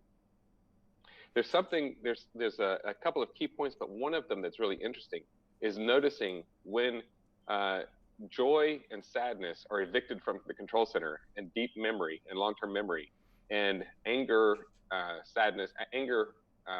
disgust, and fear are running the show. Makes a lot of sense of what the personality for teenagers, but they try to figure out how to make sense of their world with that limited perspective. And at the point that anger finally has enough, he's like, that's it. I'm taking control. We're stealing mom's credit card. We're hopping on the bus. We're going back to Wisconsin, the last place that was known to be good to us. And there's something in us that makes sense from that perspective of why we might want to go back to something. And so it makes sense why I'm gonna say it makes sense why Make America Great Again is a theme that makes a lot for people. And there's a compassion for understanding that, the desire to go back there. And there's also, it takes a deep understanding to step back and say, wait a minute, that place you want to go back to doesn't exist anymore. There's nobody there. There's something similar with, I would say, and I say this respectfully, trying to bring more compassion to this whole thing, but there's something in which it seems to me, and this is an oversimplification, so pardon me, but Jordan Peterson is doing something, and also Jonathan Pageau, I think to some extent, is Make Religion Great Again. And so there's something very careful about the notion of, yes, these traditions are wonderful, and the place, who we were developmentally when these came into practice, and the real world complexity of the world that we're dealing with now is no longer sufficiently complex. That our worldview is no longer sufficiently complex. So the whole point of Inside Out is the necessity of the collapse of the islands of personality to grow a new sense of who we are. And in some way, we have to have a collapse of at least our ideological relationship to our institutions, from an authority as being a participatory, top-down, bottom-up at the same time. And it's a very powerful, the same kinds of things where our emotions take charge and say, no, that's overriding the participatory layer is the last thing we want to do. We don't want to do that unless that's the only choice we have left, because evolutionarily we know that's how you're messing with our survival. You're messing with deep code. So again, it makes a lot of sense of why we have such a challenge. And I'm curious if you have additional thoughts about first of all, we can. Yeah. Go ahead. Sorry, I interrupted. Go ahead.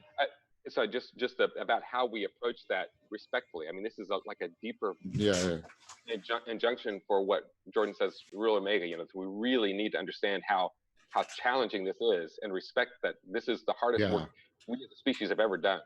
I agree. First of all, comment, David. That was just really beautifully articulated. Really, really beautifully articulated. So I want to try and go through this again carefully. I have to bring my A game to all the questions you guys are asking me. I hope you feel that that's happening. First of all, and this is why I'm I'm suspicious of both the nostalgia and the utopia, because they sort of make use of the same machinery in different ways. So the idea that the predictive processing model, which I don't think is completely comprehensive, but it's a powerful model, it leads to this conclusion. There's two things that can really become super salient and therefore come with a risk of bullshit for our brain. One is familiarity. And I'll say this, and I'm very confident about this. The brain prefers sad or unpleasant familiarity over unexpected. It prefers sad familiarity, dysfunctional familiarity over unanticipated, completely novel happiness. And so we seek out. You see this. Many of you may have experienced this in your relationship patterns. You'll go back to a familiar pattern. This is why attachment theory is so predictive of people's romantic relationships. Not because of what they had with their parents was particularly functional or good. It might have been traumatizing, but nevertheless, it's familiar. So that's what they look for in their relationship. Even knowing at a propositional level, that's a disaster because what I had with my parents was, but they repeat it. So so one thing is the intoxicating lure of familiarity, which is often because we are prediction machines. And if I go with what's familiar, then I can make predictions, right? And so that is something we have to deeply be on guard of. But we also have the opposite, which is, right, we can be addicted to the predictions that seem to totally nail down the future. And that's the utopia, right? It's inevitable. You get these utopic visions. This is, if we just do this, then it's inevitable that we'll get there. When of course, historically, all the pursuits of utopia have been really disastrous. Different people, Alexander Barden, I disagree about utopias. I'll put that aside for now. He and I are going to talk more about that. So I think that is something, first of all, psychologically, that I'm just deepening what you drew from Inside Out, but I'm pointing it in both directions. We're tempted by both nostalgia and utopia, and we have to be, and we're tempted for similar reasons, even though those seem so diametrically opposed. This is so progressive, and that's so conservative, but they're both trying to do the same thing, and they're both very dangerous in that way. Now, making religion great again. That's. So is there some nostalgia and familiarity driving what Paul and Jonathan are doing? I think that's something that we should definitely consider as plausible. I wouldn't want to reduce what they're doing to that, though. I just had a wonderful conversation with Jonathan. I've had two with Jonathan. I've had several with Paul. We're going to all meet together. And I feel that, well, I've said this before, even though we disagree on propositions, I trust them, because they come into these discussions in good faith. And I mean that with multiple meanings of good faith. They come in. And so I feel one of the things that's encouraged me is if you read comments where I have these discussions, people who are clearly coming, for example, from quite a variety of backgrounds, sometimes Christian, non-Christian, they say that they feel that the overall project is making progress, that the distributed cognition is moving forward. And so as long as I'm getting that sense from my own sense, and I'm getting what objective or at least intersubjective feedback, then that's happening, I think it's going well, right? And here's what I want to say more specifically. I just did it with you. I will challenge nostalgia. I will challenge utopia, because I think it's such a place where we are so tempted for bullshitting, because of the brain just loves, its predictions. I nevertheless want to be very careful about what I feel I can claim and what I can't claim. I don't have an argument that forecloses on the possibility that Christianity might resurrect itself, the way Paul and Jonathan say. I don't have an argument that forecloses on that. Say, no, here it is. Here's my 7 premises that have the conclusion that, Christianity can't change itself, because man, has Christianity, like the other world religions, reinvented itself in fundamental ways before? Yes, it has. And so foreclosing, like some of the way the new atheists do on this, I think there's no legitimate argument for that. So I want to always try to make sure that I am not presenting a foreclosure position. I think that Jordan Hall is correct that the meta crisis, to use Thomas Bjorkman's term, the meta crisis is complexifying at an accelerating rate. And what that means is the differences of degree, if there are enough, become differences in kind. And I think what we're seeing a very significant difference in kind in the type of problem that we need to solve. And for that reason, I strongly suspect, I do not foreclose, but I strongly suspect that the established religions do not have the machinery to make themselves viable for most people in a way that's going to be needed to address the meta crisis. So that's what I would say about that. Did that answer you, David? Yeah, it did. And I want to really appreciate that that nuance there of we can't just. I also want to appreciate that it's not to disparage that. It really is to encourage us to be more open to the deep discussion. And I love that we're moving it forward, even though we may disagree in our bones in a way that feels like, I don't want to give up the nostalgia or the utopia, and yet I want to find the place where we can work together. So I appreciate the nuance of that, and very much I like your response to it. Thank you, David. I would add one more element of nuance to it, which is the following. I do believe, and I've talked to people, that it's possible for people to return to the traditional religions, perhaps with some degree of education from all of this, but anyways, to return to them, at least some rejuvenated, reformulated versions of them, and find again how to cultivate meaning and wisdom and self-transcendence. That is happening. And if people can return to Christianity in a revitalized way, a revalorized way, and it really works for them to help them significantly address the meaning crisis, then great. And I don't want to dismiss that.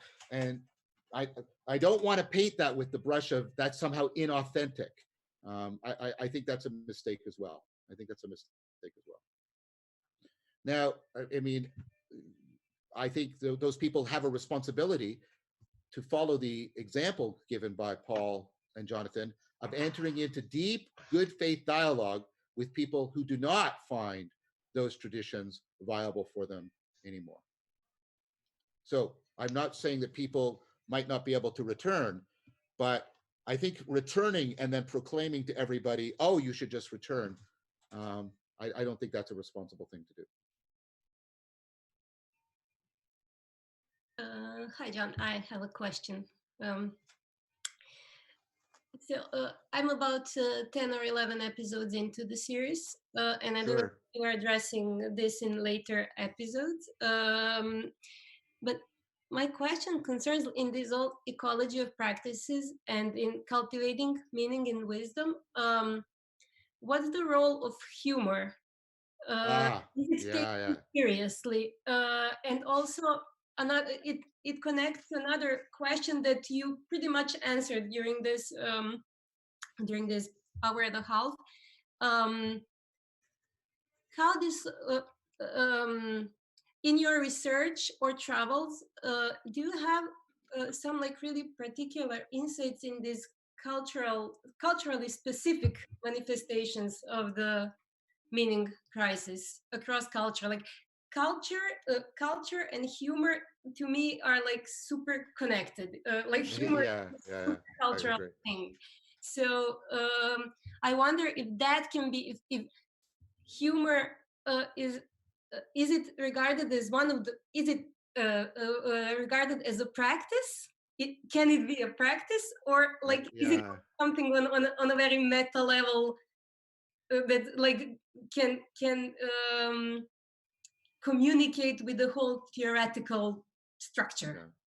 Yeah, I don't know if I would call humor a practice, because I think it's it goes more into, because chimps are capable of humor, which leads me to believe that it's not so much an acquired skill. Now we have to refine it, especially when we want narrative forms of humor, and we have to learn narrative quite extensively. So I'm not sure, but your question is deeply intriguing to me. Because I'm interested, and I don't know yet, so that's why I haven't spoken about it. I mean, I've indicated examples of this, but the degree to which like role playing and improv might be psychotechnologies that might be needed in an ecology of practices. Because I'm aware of the fact, like I mentioned in the series, the Jeep forming that's arisen in the Scandinavian countries, and it's clearly a response to secularization and the meaning crisis within the Scandinavian countries. I don't know if you know what Jeep forming is. Do you remember when okay, so Jeep forming, you know what role playing is, like, Dungeons and Dragons, and then you have live action role playing where you actually act it out. And then what you have in Jeep forming is you take it up another notch. The dungeon master is basically a director, and they'll come in and they'll set up a scene, an interpersonal scene, and they will sometimes cut the scene. They'll sometimes get you to switch roles. They'll hand you an object and tell you to use it as a prop. And so you're acting out. Now, what you're trying to get is you're trying to get the phenomenon called bleed. So what you're trying to do is you're trying to get this place in which you're pretending, and this is what I mean by serious play when I talk about serious play, right? Where the pretense of the role playing and what's actually happening in your real life, the line between them blurs. They bleed into each other. So you can no longer tell if you're just play acting or actually activating a lot of the processes that are effective in your real life. And so they seek this bleed state because it gives them a place in which they can seriously play in this ritual distributed cognition context, in an improvisation setting. They can play with new identities, new perspectives, and thereby afford a process of self-transcendence.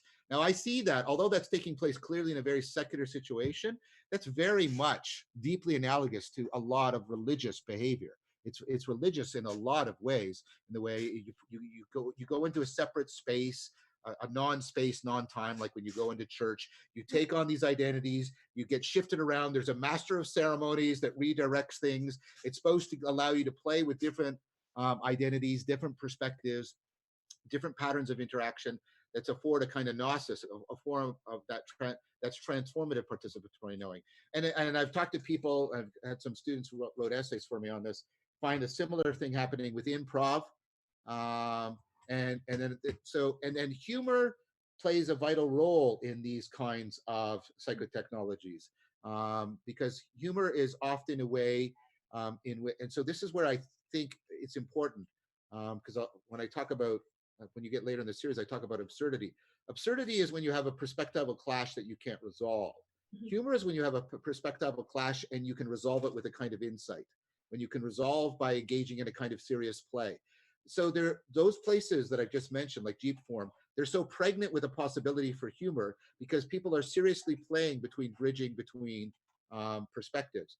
And one of the things that does is if you can bring sort of a humor into those practices, it can help ameliorate the threat of absurdity suddenly intruding on them. So I do think more work needs to be done, but so let me try and use a very cautious verb.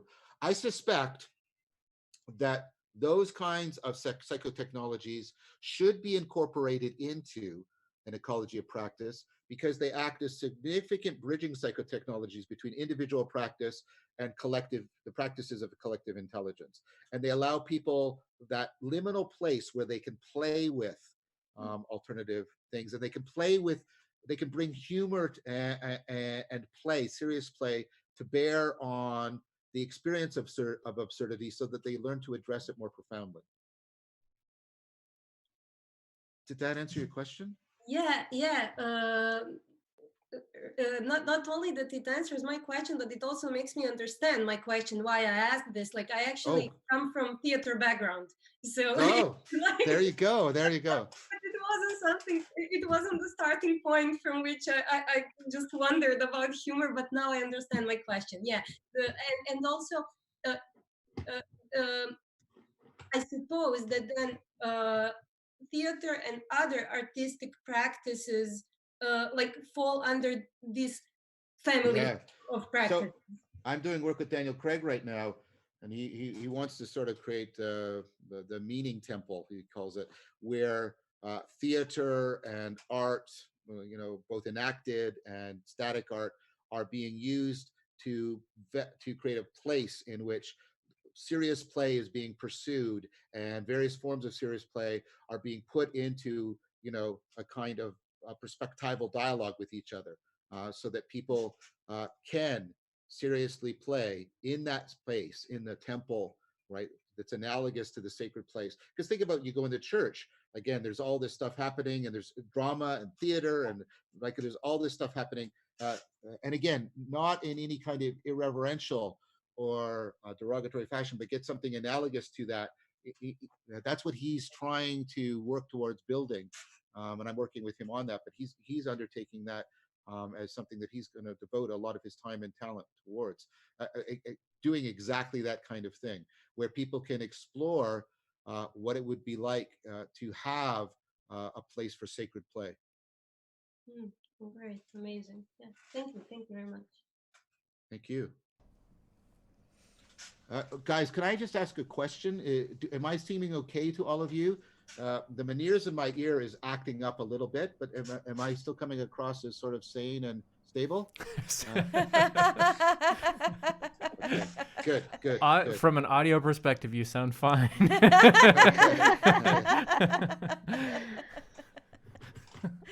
Okay, just to let you know that's what's happening. I generally find it better just to explain to people if that's happening, so that they don't misinterpret and misattribute affect to me that I'm not undergoing. I have another. Okay, go ahead. Sorry, David. No, go ahead. I have a question. Thank you. About the risks. What do you think are the biggest risks to the meaning crisis right now, currently? Jessica, could I ask you to be a little bit clear? There's two things you mean: the risks people are suffering from the meaning crisis, or the risks that might come to us as we try to address the meaning crisis. So there's risks. There's risks in the sense that people are suffering more and more, and then there's also risks that might accrue to us as we attempt to address it. So which one of those did you mean, or did you mean both? I guess they kind of tie in together a little bit, but yeah, maybe both, if you can answer both. So I think what's happening, and so I started a letter wiki with David Chapman about this, because I'm concerned that the mythology might be shifting, and that might portend something. So as I argued with Christopher Mastropietro and Philip Misevic in the book, I think the primary mythology that the culture has used to express the meaning crisis is the zombie, and then the zombie apocalypse. And for all kinds of reasons, and there's a video on that, and there's the book, so I won't go into that in detail. What I mentioned to David and Christopher Mastropietro and Andrew Sweeney have taken this up in their letter wiki as well, I recommend, is that mythology might be shifting. We might be shifting from the zombie to what we saw in the movie Joker, which is a much more worrying. Not that zombies aren't worrisome, but see, what you have in Joker is you have, instead of the amorphous drifting mass sort of being consumed by meaningless, you have a profound kind of narcissism that has internalized the meaning crisis and identified with it, and in such a way that it has provided this possible response, which is, I mean, narcissism is an inherently absurd state. But if I could make my environment absurd around me, then my narcissism seems legitimate. It seems to fit, not because it fits, but because everything is now equally absurd. And we can see how this is being taken up in politics, right? The emotionally and sometimes, I guess, also physically violent attempt to normalize absurdity, so that, you know, pernicious and completely self-serving narcissism is rendered normal. And you can see various political figures who have adopted that strategy clearly. And what's very because that what they're this is the last ditch stand of relevance realization, because what they're holding on to is, you know, that at least things are relevant to me. They're not actually relevant. They don't actually make sense. They don't afford, but at least there's that inward pointingness. That's all that's left. And I'm particularly concerned that that's being now modeled back to the culture by, you know, mythologically, by the violent narcissist that you see portrayed in Joker, and the fact that that movie resonated with so many people, and that, see, the movie is very careful. The movie never presents him as a hero. The movie is very careful. Nevertheless, you can see how deeply attracted people were to him, and how he comes to stop, because initially he tries to respond to the absurdity, and he tries to take up an existential project, but I'm trying not to do any spoilers here, but as that project collapses, he shifts to identifying with it, and to violently promoting as much absurdity around him as he possibly can. And that represents a particularly threatening turn in how people, I think, might be starting to respond to the meaning crisis. So instead of people sort of shuffling in silence, they're now shouting in a kind of, I don't know, it's not even anger, it's a kind of existential rage that is trying to salvage the last shards of intelligibility and meaning making. So that's, I find that very, very worrying. And so the fact that we're getting increases in the, you know, in the virtual exodus, people leaving the real world to try and spend more time in the virtual world, being coordinated with the mythological portrayal of that the real world should be made absurd, that's very frightening to me. I take that to be something that means the meaning crisis might be shifting how it is biting into people's lives, and what kind of response it's driving people to make. And so that's worrying. The biggest risks, I think, facing us is the ones that I think have been articulated here, that we create situations that are rife, because people are going to come into this and try and game what we're trying to do, and game it for their own personal exploitation, and that will therefore overlap with my concern that I just meant. People are going to come in and maybe be jokers in a deeply disturbing fashion. So there's that concern. There's the concern that we'll be overwhelmed by nostalgia, that will be overwhelmed by utopianism as we try to address the meaning crisis. And then centrally, and I'm glad many of you have put your finger on this, there is also the concern that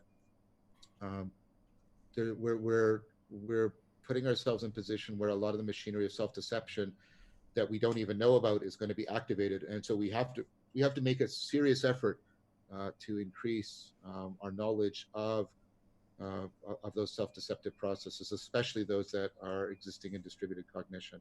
And so we have to take that seriously. And then finally, and I've already mentioned this, so I'll just repeat it.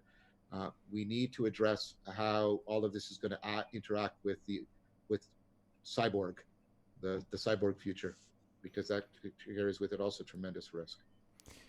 Isn't the transition from the zombie to the Joker, the kind of collapse of meaning structures, nihilism, the narcissism, isn't that kind of a part of the transition that is happening and needs to happen?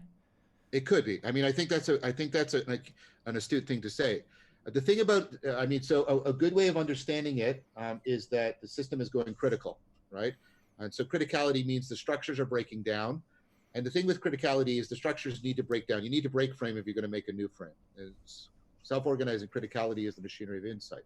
So there's definitely, so that's why I think labeling it a risk is the appropriate way of putting it. It's not a certainty. There's no telos there. But so the criticality is a risk in that it gives us the potential for restructuring. But the problem with criticality is it can also just destroy the system. It can just lose integrity and fall apart. You can get system collapse. And so criticality has to have a very,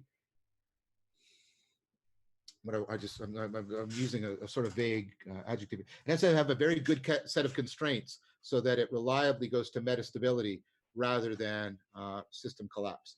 Because very, very sophisticated systems of distributed cognition have hit criticality, and instead of restructuring, the civilizations have collapsed. And so I think we need to take that seriously. So that's why I'm concerned. I mean, I agree with you. So let me be very clear about that. I agree with you that the most neutral way of describing it is we might be seeing sort of an intensification of criticality, but criticality has to be treated with great sensitivity and finesse if it's going to go into restructuring and not end up in collapse. It seems to me uncovering and this is probably the meta thing you're trying to accomplish with your video series, but it seems to me the focus on the individual transitioning that kind of chasm of nihilism into something more, whatever that might be, self-created meaning, should be a central focus rather than kind of the meta societal level thing, like every individual makes up the society, and every individual needs their own transition past nihilism. Well, I would hope, and I mean, I agree with you, but I would hope with and this is what I discussed with Jordan, I would hope that we would be doing both in an integrated manner, that we would be top down and bottom up, like how reading and how good problem solving generally works, that we're doing them in a dynamically integrated manner. That's what I'm actually trying to afford as much as possible. Cool. So we only have a couple more minutes left. Eric hasn't asked a question yet. Do you have one? Yeah, I had one coming up. Thank you for doing this, John. I really appreciate it. Thank you. I'd love to hear you speak a bit about what progress in this space looks like. I have a lot of people come through my life who are like putting their foot in the water of personal work and self-transformation. And unlike something like accruing money or getting promotions, it can be somewhat difficult for people to feel like they're actually making some sort of tangible progress, and then they fall off the wayside, right? Because you have your whole bodily system built around that. Like you get dopamine from seeing progress towards a goal. Sure. If someone asked you that, like how do you define yourself making progress, particularly towards, for some ambiguous terms like wisdom, self-transformation, self-transcendence? Yeah. That's an interesting question. So one piece of strong advice is stop looking for introspective phenomenological cues.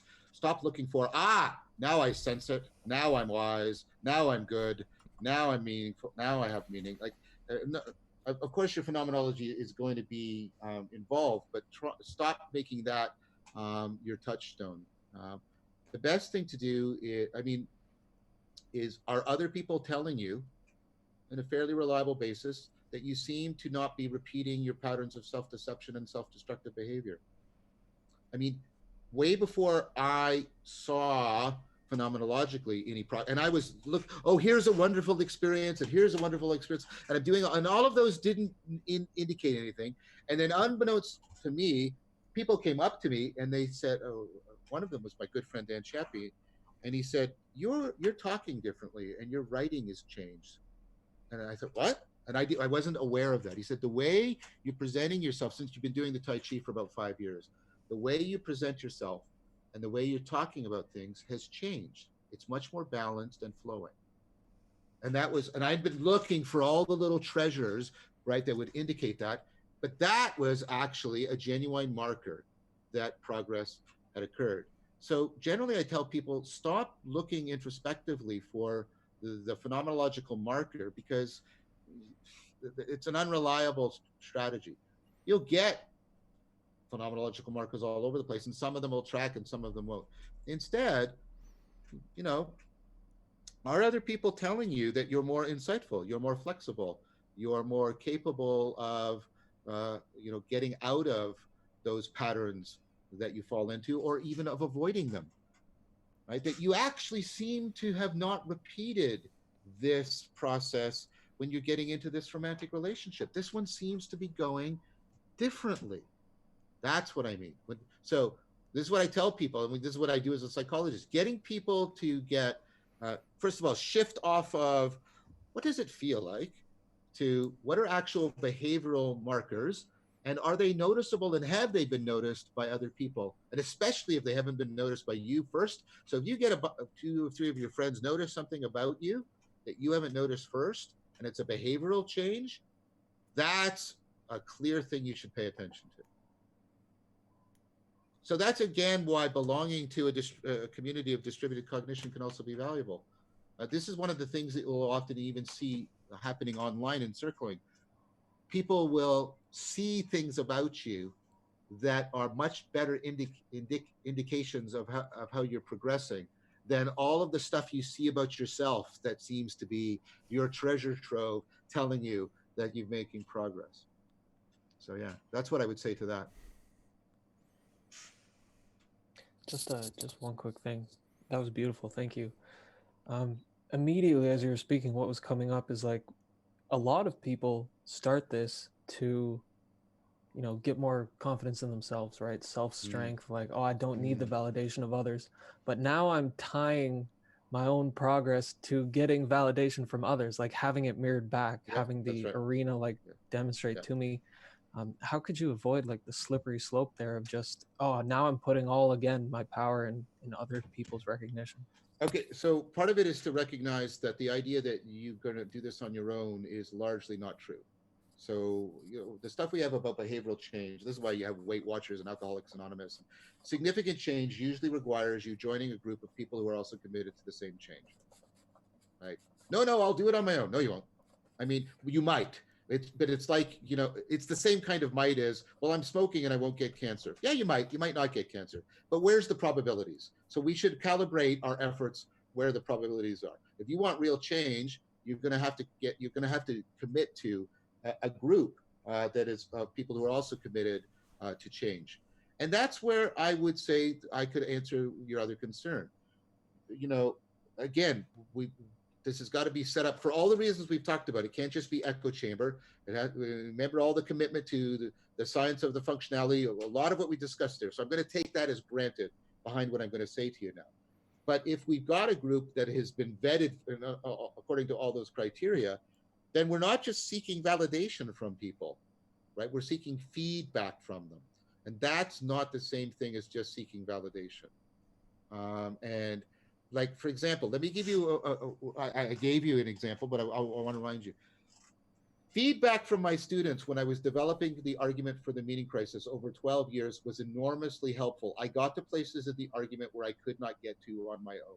This is also why this is why I do almost all my writing with other people, because they give you feedback, and they give you critical feedback, criticism in both constructive and destructive sense of the word. And so if one of the clear markers, let me try to put it this way, is if the people in your community are giving you feedback as opposed to just validation, then your project isn't primarily narcissistically driven. This is why I make it a practice to talk to people in this community, in this space, who deeply disagree with me. Because if Jonathan and Paul, right, and it's also going to be Mary Cohen and JP, right, if they see something that they disagree, right, they'll tell me, man. They'll tell me. If there's a weakness, they'll do it in love. They'll do it in respect. They're not vindictive. but they will give me real feedback. And so you have to commit to that kind of community. Cool. I hope that answered your question. John, thanks for doing this. This has been amazing. And everyone else, thank you for joining us too. Yes, thank you so much. The questions were really, really good. That's why I often had to give very extensive answers, because the questions were deserving of a very extensive response. So I welcome the opportunity.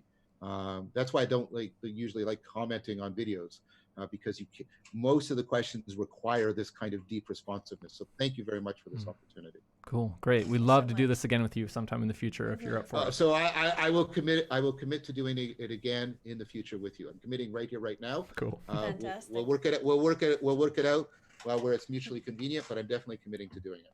Awesome. Great. Awesome. Thank you very much. Thank you. And Thank you. Everybody who is watching, please check out John's series on YouTube, Awakening from the Meaning Crisis. You can just look that up.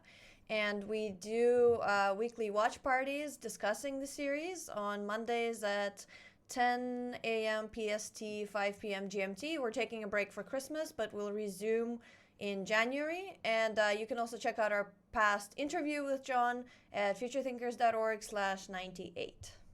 Cool. Thank you very much. All right, guys. Thanks, everyone. Bye. Bye. Take care.